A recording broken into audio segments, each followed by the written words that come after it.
Now, you see, though, the difficulty is that in saying something like it's all one energy, this is really the point. I mean, if you understand that this whole universe is one energy and you're it, you don't really have any much in the way of further problems. I mean, you have a few practical problems, like how to make a good table or a beautiful dress or whatever it is that you're after.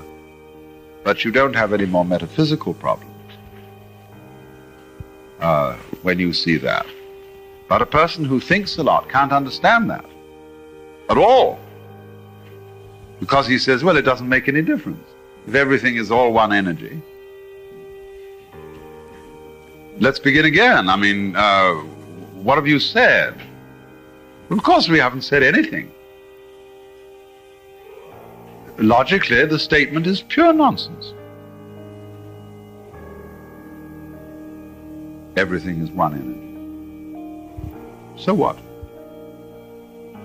But that's only because the person who has received this communication has had it only as a thought. And as a thought, it's again like saying, there is paper under every word on this page.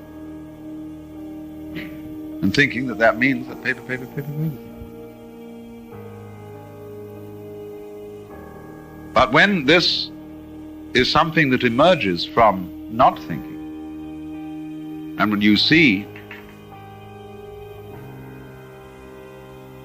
that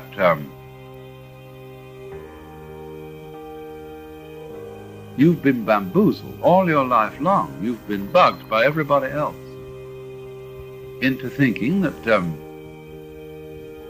you're some kind of a freak that came into this world, and you don't really belong here because probably your parents didn't really want you, and certainly your brothers, older brothers and sisters didn't want you around. You were eating up more, and in school they tell you, you know, you've got to learn that you're not the only pebble on the beach, and that, therefore the best way of teaching you that is that you're really rather insufferable around here, and you're on probation till you are acceptable. Well, babies then grow up, you see, with this treatment, feeling strangers, feeling that the earth is something alien. And so we all have this feeling of being alone, of being impotent little puppets of a huge system going on. And so we are progressively fooled out of, really with our own cooperation, fooled out of this sense that you can get if you suspend all these identifications that one does with the thinking process. This is this, this is that, I'm me, what's me is different from so on. You suspend that.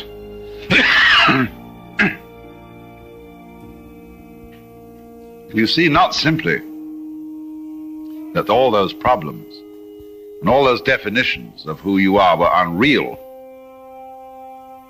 There's something else. You see, there's the feeling, beyond having dissipated the illusion, of the sheer joy and delight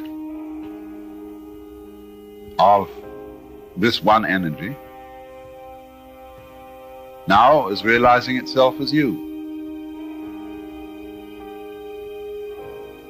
And how nice that it won't always be doing that, because that would get boring.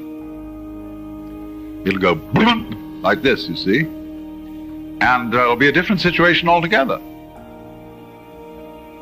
You know, you'll run into a brick wall, and before you know where you are, you're doing beep, beep, beep, beep out of an eggshell. The whole thing is flipped, and you're doing on another track.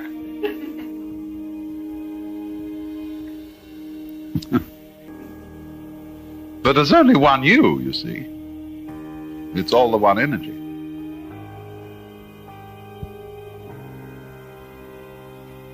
But this is, as I say, difficult to understand logically if you don't understand it experimentally. If you understand it experimentally, it's perfectly clear when somebody says everything is one energy. You say, of course.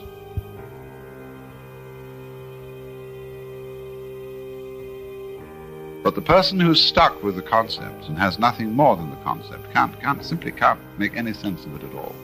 And he says, well, you're suffering from a hallucination. And we'll proceed to prove, according to his ideas, that what you've achieved in that has made no difference to you or to anything else. And of course he can prove it, because his proof is set up to give just that result. Well then,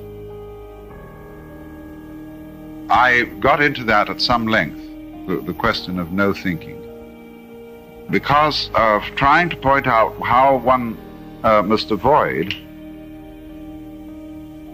trying to understand space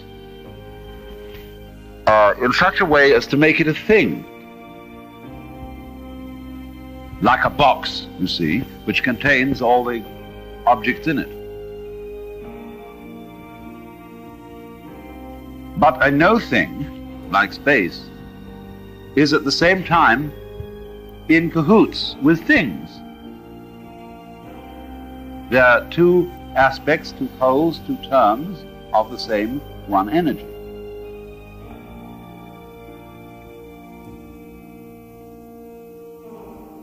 Don't make space at the same pole of the one energy as the things. It's the opposite pole.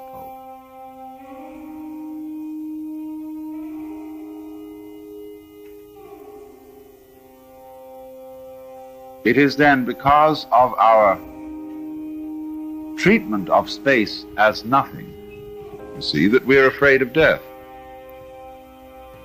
We are afraid of that pole of experience, which is unconsciousness, that corresponds to space surrounding the world.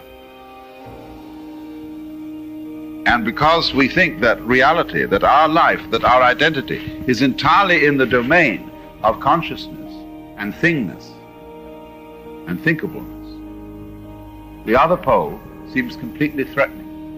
Whereas, of course, it is that on which it all depends, because the two poles depend on each other.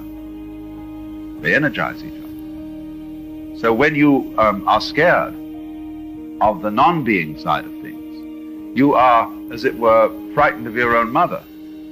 Now, of course, you may have reason to be, because there are such things as devouring mothers. But the devouring mother represents the original horror felt for the unknown. And in practice, in human relationships, the devouring type of mother is precisely the person who cannot come to terms with her own unknown. Therefore, she wants to control everything.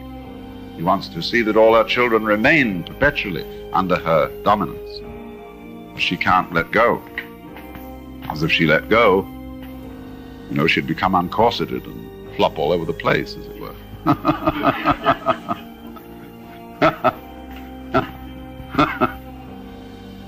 So,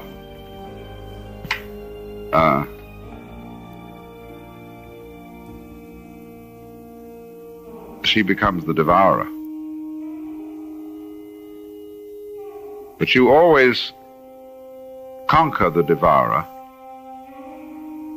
by dropping into it.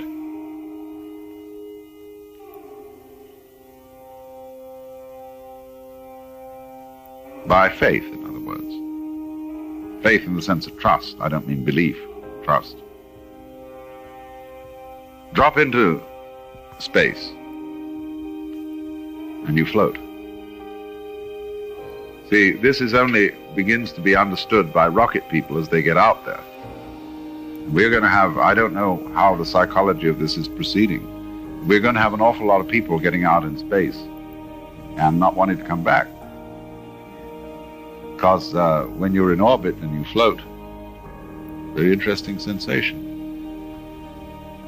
And they have to follow very strict rules that Same way you do with skin diving. When you get to a certain level of pressure, you start floating, and you feel no body weight. And you have to absolutely keep your will going. When the watch says a certain thing, up you go.